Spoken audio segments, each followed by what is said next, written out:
بتعرفوا إنه في أكلة بالشام ممكن تجمع العيلة كلها حوالين الطاولة بسبب ريحتها.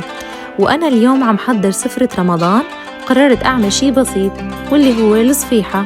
يمكن شكلها بسيط، عجينة ولحمة وبهارات، بس الغريب إنه هالأكلة الصغيرة إلها مكانة كبيرة بكل بيت شامي. وأنا عم أعجن العجينة اليوم تذكرت شي، إنه الصفيحة ما كانت بس أكلة. زمان كانوا الناس بالحارة يعملوا العجين بالبيت وبعدها ياخدوا الصواني على الفرن الحجري، وكانوا يقعدوا يستنوا، ولما تطلع الصينية من الفرن الريحة كانت بتسبقها لكل حارة.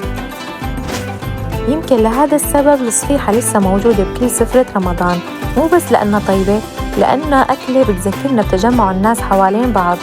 واليوم هي كانت طريقتي البسيطة لصفيحة سفرة رمضان. حبيت أعمل جنبها صحن فتوش وبرق جبنة وتشي كفتة، وطبعاً لابد من الليمون والخضرة والنعناع الأخضر.